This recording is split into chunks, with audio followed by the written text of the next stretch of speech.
제목으로 하나님의 주신 은혜를 받기를 원합니다.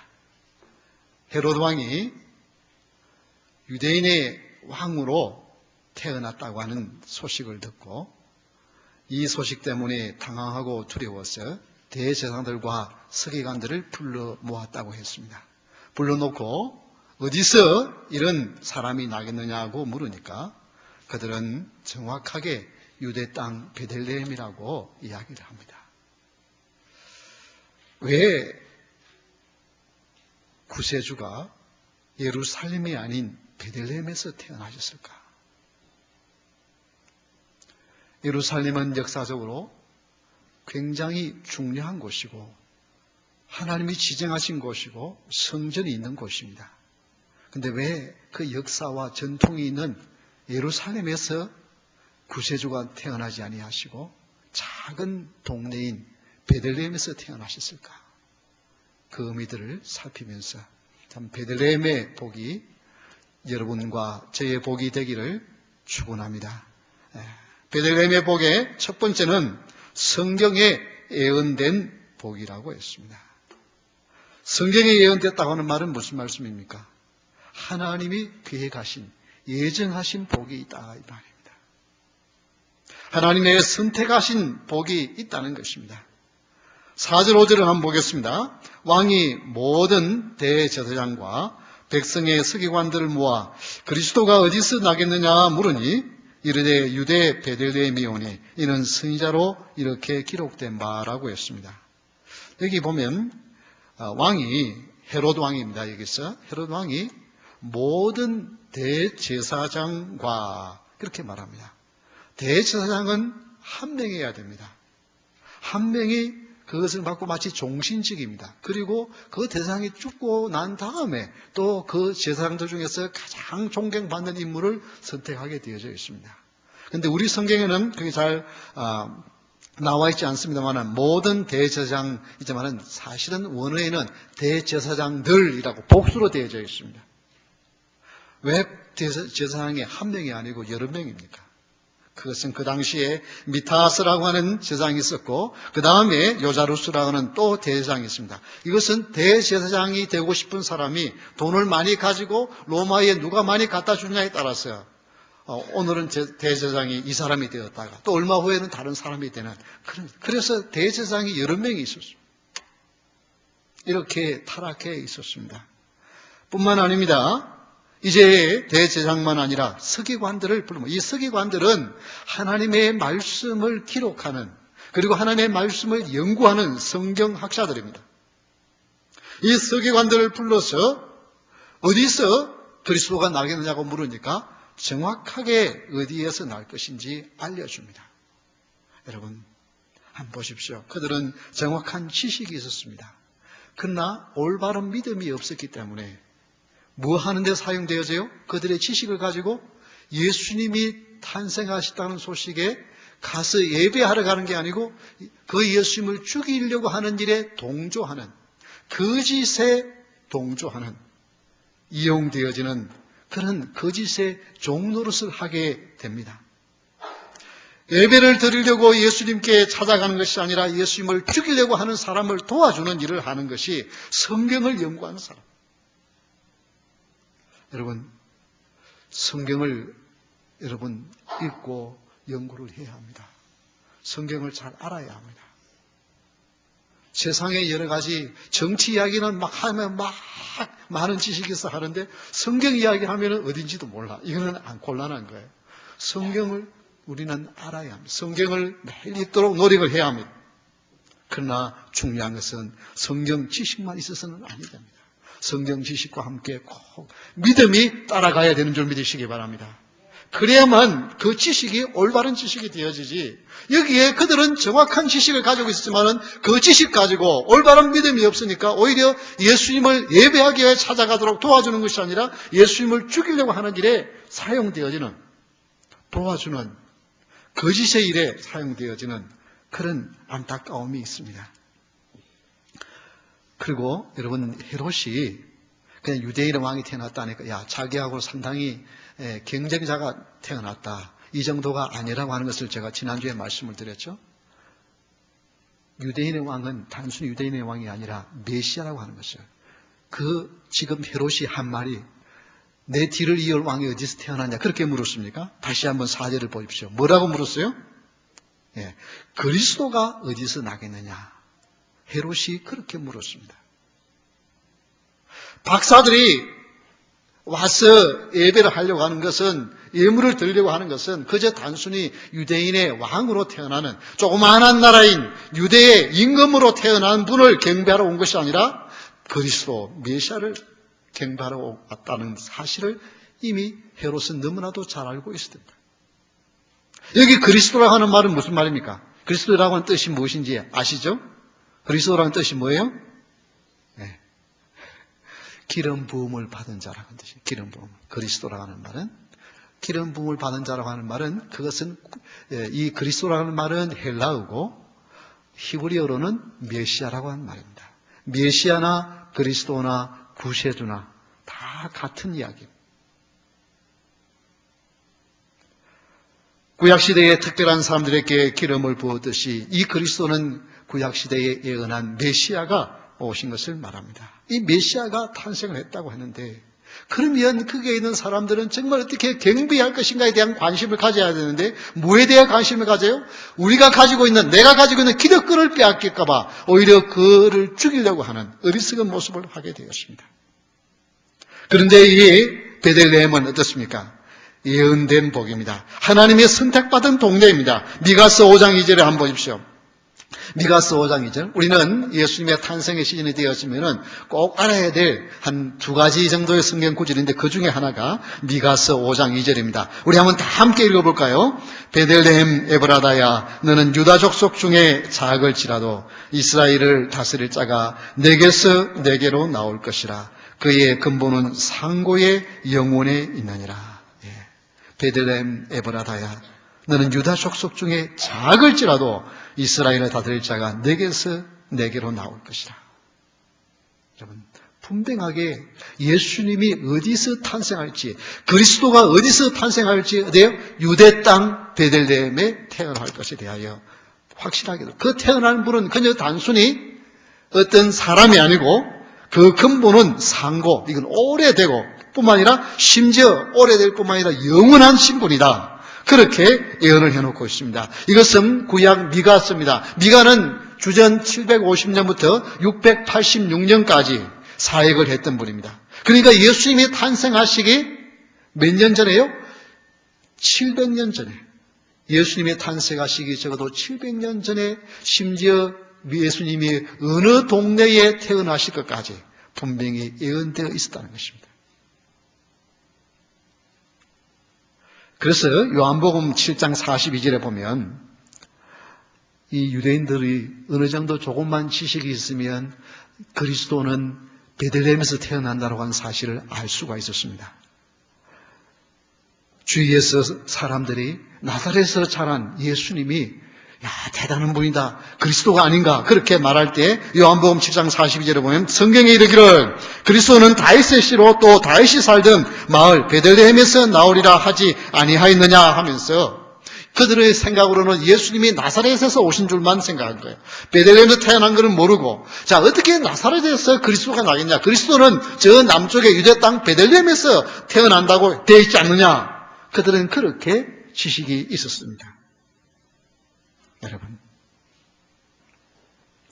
여러분은 어떤 하나님의 선택된 복이 있습니까? 에베소서 1장 4절에 보면 이런 여러분은 예정된 복이 있습니다. 하나님의 선택된 복이 있어요. 무슨 복입니까? 우리 다 함께 읽겠습니다. 시작. 곧 창세전에 그리스도 안에서 우리를 택하사 우리로 사랑 안에서 그 앞에 거룩하고 흠이 없게 하시려고. 하나님께서 우주 만물을 창조하기 전에 이미 여러분을 창조하시겠어요. 하나님의 귀한 행상으로 만드실 것을 함이 창세전에 이미 다 예정해 놓으시고, 그리고 이들을 어떻게 잘 살게 할 것인가를 생각해서 우주 만물을 다 만드신 줄 믿으시기 바랍니다. 하나님이 여러분을 그토록 사랑하시고, 하나님이 여러분을 그토록 귀히 여기셔서 예정해 놓으시고 때가 되면 불러서 하나님의 축복의 아들과 딸로 삼아주신 줄 믿으시기 바랍니다. 네. 베들레헴의 복은 하나님의 선택을 받은 복입니다. 그는 작은 동네였습니다. 그는 볼품없는 것이다. 그러나 우리 하나님은 이미 예수님이 오시기 700년 전에 어디에서 예수님이 태어나실 것을, 예루살렘이 아닌 베들레헴에 태어날 것을 작정하시고 그곳에 복을 주었습니다. 유로 마드리아라고 하는 그 아주 잘생긴 여학생이 있었습니다. 오하이오 주립대 의학과를 다니는, 그래서 지성과 미모를 겸비한 여성이었습니다. 얼마나 수많은 사람들의 선망의 대상이죠. 그런데 어느 날 한 남자가 프로포즈를 했습니다. 근데 남자가 대단한 남자인가 봤더만은 호텔 옆 조그마한 구석에다가 사무실이라고 뭘 차려놓고는 제대로 이렇게 사업도 못합니다. 그리고 보니까 무슨 학력이나 좋은가 봤더만은 학력도 대학 중퇴입니다. 그리고 무슨 보니 책이나 다 보니까 몸도 깡마른 사람입니다. 그러니까 이 정말 미모와 지성을 겸비한 유로 마드리아라고 하는 이 학생이 화를 내면서 도대체 나를 어떻게 보고 당신 같은 사람이 나에게 프로포즈를 할 수 있냐. 그래서 보기 좋게 거절을 해버렸습니다. 그런데요, 거절당한 이 남자는 40이 되기 전에 세계에서 가장 큰 부자가 되었습니다. 그 사람이 누구겠습니까? 마이크로소프트사의 빌 게이츠입니다.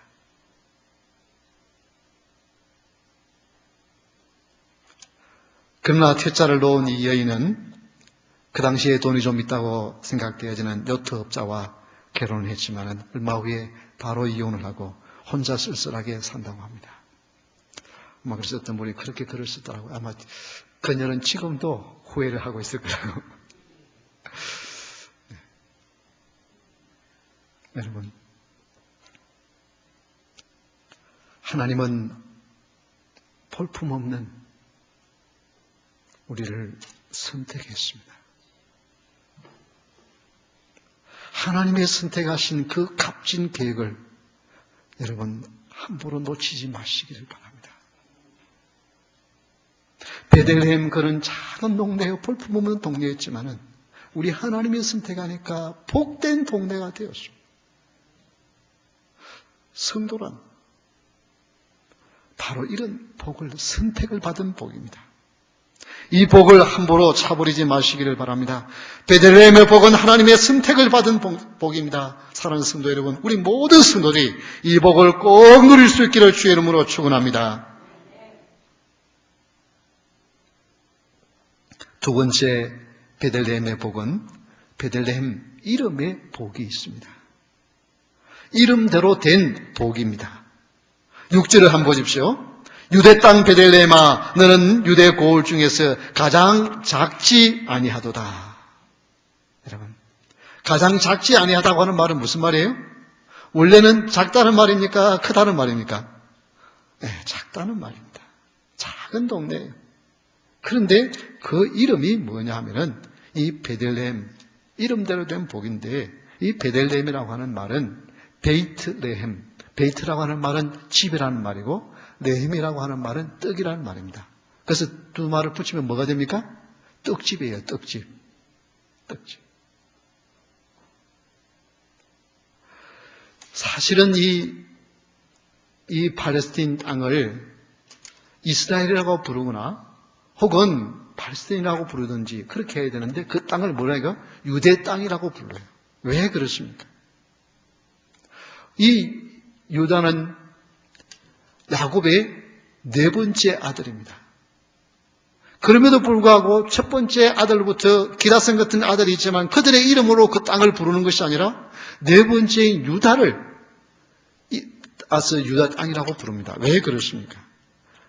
사사기 1장 2절에 보면은 여호와께서 이르시되 유다가 올라갈지니라고, 그 땅에 누가 먼저 올라가야 할까요? 하니까 하나님은 유다를 선택하 유다가 올라가도록 만드셨습니다. 그래서 그 땅이 유다 땅이 되었습니다. 여러분, 이 베들레헴은 예루살렘에서 5마일 정도밖에 떨어지지 않은 가까운 곳입니다. 여러분, 큰 도시에 붙어있는 작은 도시는요, 오히려 큰 도시에 비해서 작기 때문에 늘 멸시를 받고 천대를 받습니다. 별 볼일 없는 사람으로 그렇게 인정을 제대로 받지 못하는 사람들이 사는 동네입니다. 그런데요, 그곳에 떡집에 누가요? 생명의 떡이신 예수님이 탄생하니까 이름값을 하는 거예요. 영적으로 기가하여 죽을 수밖에 없는 인생들에게 생명의 떡이 되어서 영원히 배고프지 아니하고 영원히 목마르지 아니하는 생명의 떡을 먹이시기 위하여 예수님이 당신의 몸을 내어서 우리를 살려주시기 위하여 이 땅에 오신 주님 때문에 그 이름값을 한 거예요. 그래서 이 베들레헴은 참 교회의 상징이 되었습니다. 예수님이 계신 곳이 참 교회인 줄 믿습니다. 겉으로 아무리 화려해도 예수님이 계시지 않으면 그것은 거짓 교회예요. 그래서 이 베들레헴은 작은 동네지만은 거기에 예수님이 오셨기에 그곳은 참된 교회의 상징이 되었습니다. 그래서 여러분, 베들레헴은 귀중한 곳입니다. 룻기에 보면은 잘 살아보겠다고 베들레헴에서 그런대로 유지로 살던 사람이 흉년이 드니까 모압으로 떠나갑니다. 엘리멜렉 가족입니다. 그런데 베들레헴을 떠나니까 어떻게 되었어요? 가서 남자라고 남자는 다 죽어버립니다. 그리고요, 겨우 나옴이라고 하는 한 여인이 이래서는 안 되겠다 하고 다시 돌아오니까 어떻게 해요? 하나님은 베들레헴으로 다시 돌아오니까 그 나오미의 후손을 통하여 룻을 통하여서 거기에 아이가 태어나고 바로 이것이 다윗의 조상이 되어지고 예수 그리스도의 태를 잇는 축복이 있게 되었습니다. 주님이 계신 곳을 떠나면 거기에는 죽음밖에 어두움밖에 없습니다. 생명의 떡이 있으신 예수 그리스도께 오면은 거기에는 희망이 있습니다. 그래서 베들레헴이라고 하는 떡집이라고 하는 그 이름이 예수님이 오시니까 이름대로 된 복입니다. 여러분, 왜 예수님께서 예루살렘에 태어나지 않냐고 베들레헴에 태어났습니까? 요한복음 4장 21절을 한번 보십시오. 거기 보면 이런 말씀이 나옵니다. 예수께서 이러시되 여자여 내 말을 믿으라. 이 산에서도 말고 예루살렘에서도 말고 너희가 아버지께 예배할 때가 이르리라. 여러분, 이 사마리아 여인이 예수님 내가 어디서 예배를 해야 되겠습니까? 물었을 때 예루살렘에서도 말라 그랬습니다. 사마리아는 물론 아니고 왜 예루살렘에 그 당시에 성전이 있고요. 그런데 왜 그곳에 예배하지 말라고 그럽니까? 거기에 겉으로는 성전이 있고 거기에는 대상과 서기관들이 있었지만 거기는 예수님을 맞이할 믿음이 없었습니다. 겉은 있었지만 그 모양은 있었지만은 예수님을 영접할 그런 모습. 그래서 그것을 거짓교회. 나중에 보면 요한계시록에 보면 분명히 참 교회와 거짓 교회가 분명히 구분되어 있습니다. 겉으로는 아무리 화려한 모습이 있어도 성전이 아무리 화려하게 지어져 있어도 아무리 그럴듯한 모습을 하고 앉아 있어도 그 마음속에 예수님을 영접할 믿음이 없으면 그 교회는 참 교회가 아니고 거짓 교회고 죽은 교회고 거기에는 예수님이 임하실 수가 없는 곳입니다. 그래서 예수님으로부터 버림을 받은 것이 예루살렘 교회입니다. 그러나 베들레헴 그는 아무것도 내놓을 것이 없는 작은 한 동네. 근데 거기에 예수님이 마시니까, 예수님이 오시니까 그것은 진정한 교회, 참 교회의 모습이 되어지는 것입니다. 여러분, 예수님이 오셔서 어디에 누워졌습니까? 어디에요? 네. 어디에요? 구유가 뭡니까? 네, 네, 그렇죠. 먹이통이에요, 먹이통. 먹이통에 누워졌어요. 이건 뭘 상징합니까? 예수님께서 우리의 생명의 떡이 위해서, 먹잇감이 되기 위해서 오신 당신의 몸을 찢으시고, 그래서 떡집인 그곳에 생명의 떡으로 오셨다는 것을 가르쳐 주기 위해서 베들레헴에 오셨고 말구 위에 누워졌습니다. 요한복음 6장 35절에 그래서 예수님은 자신을 이렇게 표현을 합니다. 우리 한번 다 같이 읽어볼까요? 예수께서 이르시되 나는 생명의 떡이니 내게 오는 자는 결코 줄이지 아니할 터이요 나를 믿는 자는 영원히 목마르지 아니하리라. 예수님은 생명의 떡입니다. 생명의 떡을 먹는 자는 영원히 목마르지 않아. 영원히 배고프지 않아. 영을 만족해 주기 위해서 예수님께서 베들레헴에 오셨습니다. 베들레헴은 이름값을 한 것입니다. 사는 성도 여러분, 우리는 무슨 이름을 가졌습니까? 성도라고 하는 이름을 가졌습니다. 예수님을 영접하면 성도가 되어졌어요. 그래서 성도값을 하는 여러분 될 수 있기를 주 이름으로 축원합니다. 베들레헴의 복은 이름대로 된 복입니다. 브라질의 성자라고 불리는 미국의 선교사님 멜랜드 부부가 계셨습니다. 이분들이 복음의 열정을 가지고 브라질에 갑니다. 거기에 본 폴리오 인디오들을 향하여서 이제 복음을 전하기 위해 그곳에 갔습니다. 그러나 이 남미 사람들도 역시 백인들에 대한 감정이 안 좋습니다. 그래서 그냥 선교사로 왔지만은 그냥 멸시하는 주로 백인, 그냥 화이트 그렇게 불렀어요. 사람들, 이 선교사들 멜랜드 부부를. 근데 그들은 의료 봉사를 통해서 많은 병자들을 고쳐주고 죽어가는 사람들을 살려내는 그런 의술을 펴면서 의료 선교를 합니다. 그러니까 그때부터 이 인디언들이 뭐라고 부르냐면은 존경하는 백인이라 그렇게 부릅니다. 이름을. 존경하는 백인. 그러나 10년의 세월이 흐릅니다. 10년의 세월이 흐르면서 열심히 그들의 언어를 배워서 그 현지어를 그들처럼 이렇게 구사를 하고 그 다음에 그들의 풍습을 따라서 사니까 그 다음에는 그들이 뭐라고 부르냐 하면은 백인 인디언이라 그렇게 부릅니다. 백인 인디언. 얼굴은 백인인데 자기들처럼 말하고 자기들처럼 행동하니까 백인 인디언이라 그렇게 부릅니다.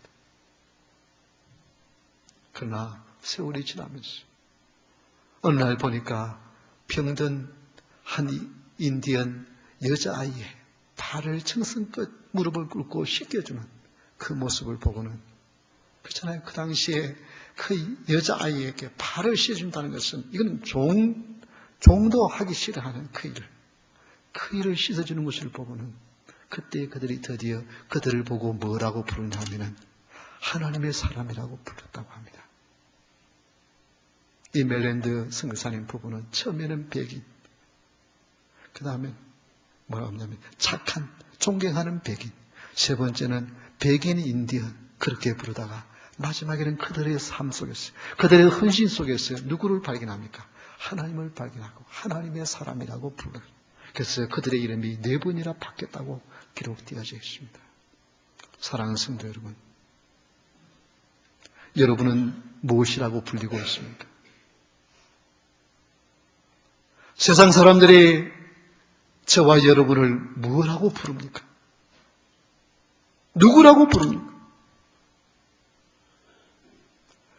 겸손한 사람, 믿음의 사람, 좋은 사람이라고 부릅니까? 아니면 까다로운 사람, 허풍장이, 별난 사람, 이런 사람으로 불립니까? 하나님은 분명히 우리를 불러서 성도라고 하는 새 이름을 주었습니다.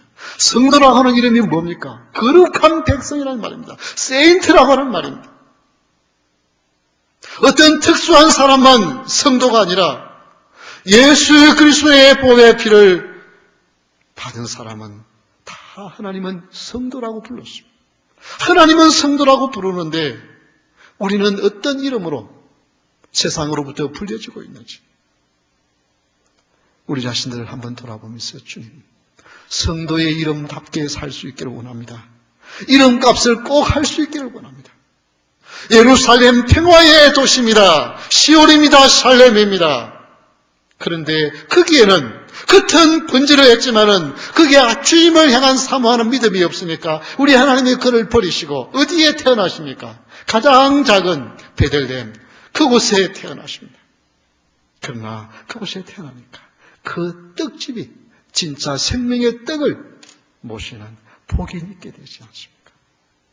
그래서 가장 작은 베들레헴이 가장 작지 아니하는 가장 귀중한 도성이 되어지는 축복을 누리게 되었습니다. 사랑하는 성도 여러분, 우리는 별볼이 없는 인생들이었습니다. 그러나 예수 그리스도의 보배 피로 우리를 구원해서 우리의 죄를 씻어주시고 우리를 성도라고 불러주었습니다.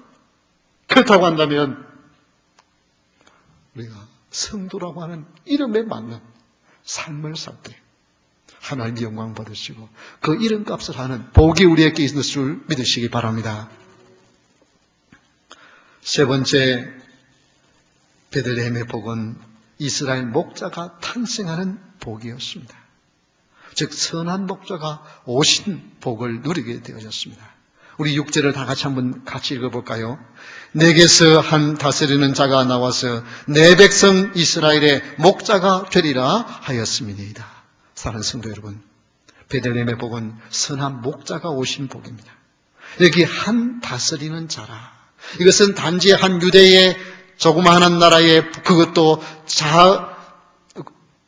주권이 있는 그런 나라가 아닌 식민지의 한 왕으로 오신 것이 아니라 오신 그분은 창조주 하나님의 아들입니다. 아니 그분이 창조를 하신 분입니다. 그렇다면 하늘과 땅에 있는 모든 인생들을 다스리시는 한 주권자로 오셨다는 것입니다. 그런데 그분이 오셔서 하나님의 백성, 택한 백성들을 뭐라고 부릅니까? 내 백성 이스라엘이라고 부릅니다. 창조주 하나님이 선택한 백성들을 내 백성이라. 다른 누구의 백성, 헤롯의 백성이라고 부르지 않고 그 내 백성이라고 부릅니다. 내 백성. 그러면서 내 백성을 다스릴 목자가 되리라고 하셨습니다. 여기 목자는 뭘 하는 사람입니까? 목자가 뭐 하는 사람이에요? 목자는? 뭐 하는 사람인지 모르세요? 아시죠? 양을 뭐 하는 사람입니까? 양 돌보는 사람, 양 치는 사람이에요. 그 일이 얼마나 화려해 보입니까? 가끔씩 보면 사진이나 뭐 이렇게 그림을 그려놓은 거 보면 어떻습니까? 아주 초운해. 그 다음에 양들이 평화롭게 있고, 그 다음에 이제 막대를 들고 서 계시는 예수님의 모습을 그려놓은 그림 보면요. 참, 운치가 있고 풍요로워 보이죠. 참 뭐가 아름다워 보이죠. 그러나, 목자의 삶은 그렇게 낭만적인 삶이 아닙니다. 양들이 얼마나 말을 안 듣는지요. 또, 눈이 얼마나 어두운지요. 제대로 인도하지 못하면 구렁텅이에 빠지고, 찢기고 먹지 못하기 때문에 다 신경을 쓰면서 인도해야 할 임무를 가진 자가 목자입니다. 그러나 그 고생을 우리 주님은 마다하지 아니하시고 아니 자원하셔서 목자가 되시기 위하여 이 땅에 오신 줄 믿으시기 바랍니다. 베들레헴의 복은 그가 무슨 이름이 얼마나 좋아서 그것만 가지고 복이 아니라 거기에 실제로 목자 되신 예수님이 오시니까 베들레헴의 복이었습니다. 제가 아까 우리 성탄절이 되어지면 꼭 기억해야 할 성경 구절이 하나 말씀이 있다. 무슨라고 말씀드렸죠? 미가서 5장 2절이었고 이제 두 번째는 이사야 9장 6절입니다. 이 두 구절은 여러분 좀 꼭 기억을 하셔야 됩니다. 우리 한번 이사야 9장 6절을 다 같이 한번 읽어보겠습니다. 이는 한 나귀가 우리에게 낳고 한 아들을 우리에게 주신 바 되었는데 그의 어깨에는 청사를 메었고 그의 이름은 기묘자라 모사라 전능하신 하나님이라 영존하시는 아버지라 평강의 왕이라 할 것임이라. 예. 이것도 이사야도 어느 시대 사람입니까? 이사야가.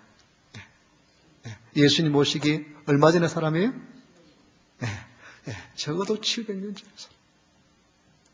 예수님이 오시기 그렇게 오래전에 어떻게? 역시 예수님이 탄생하실 것에 대한 예언을 합니다.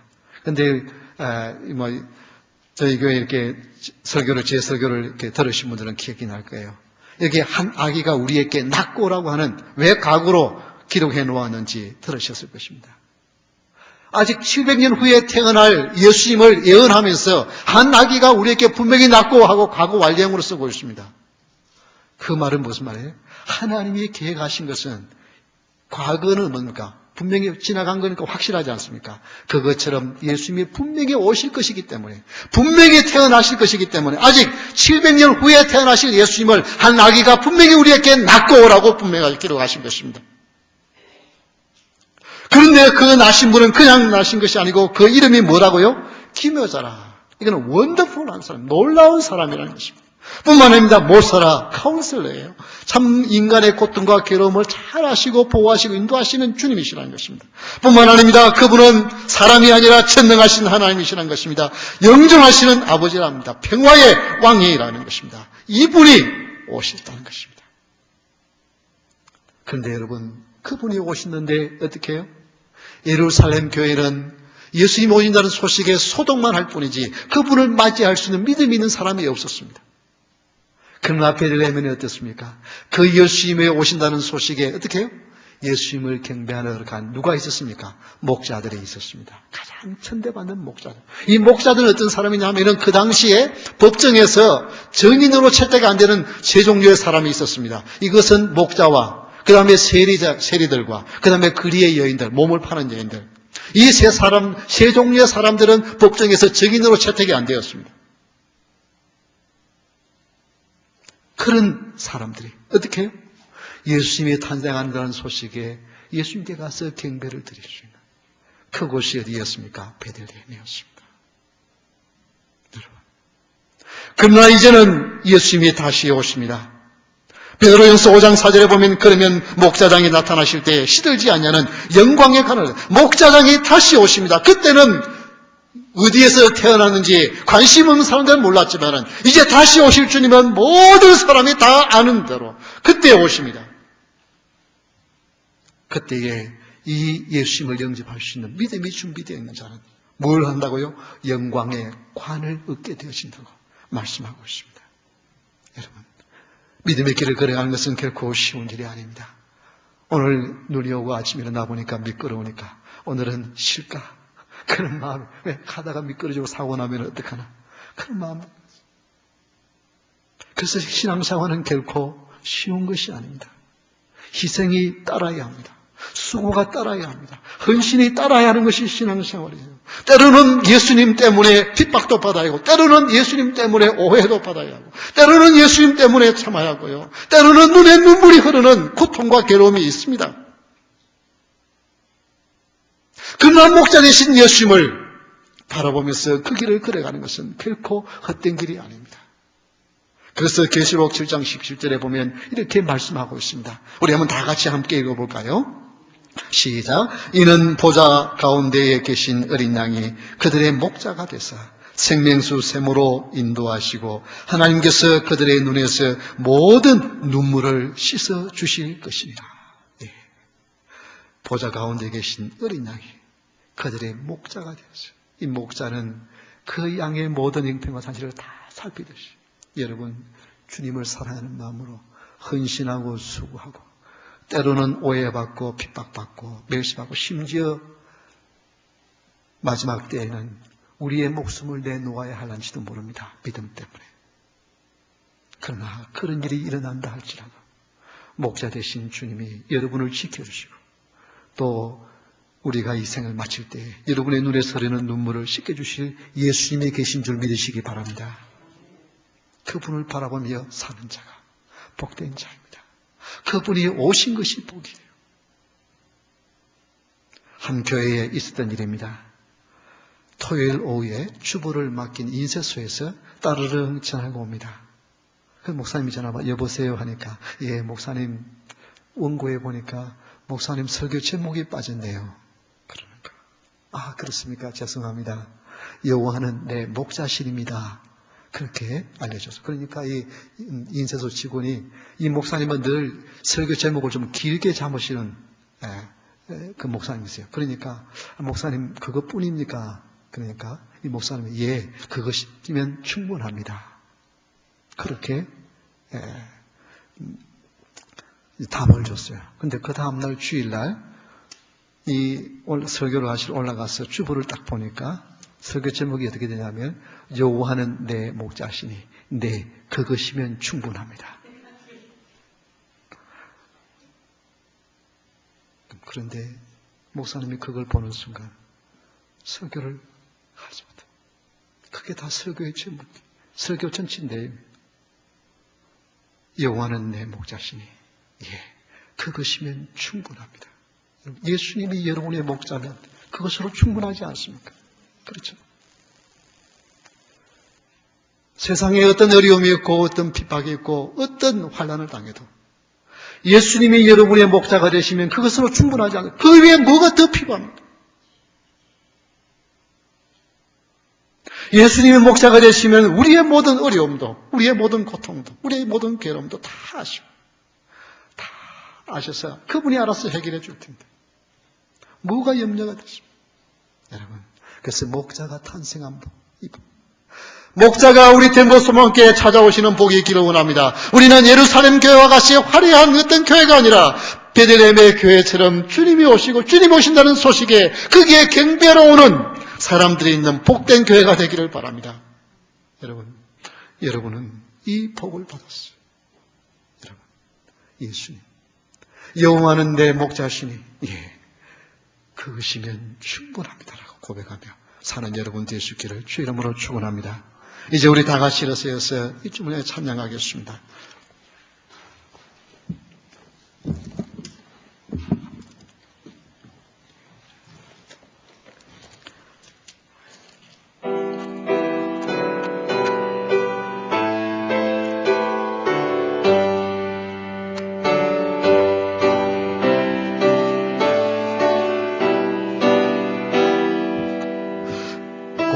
오도서서 웬마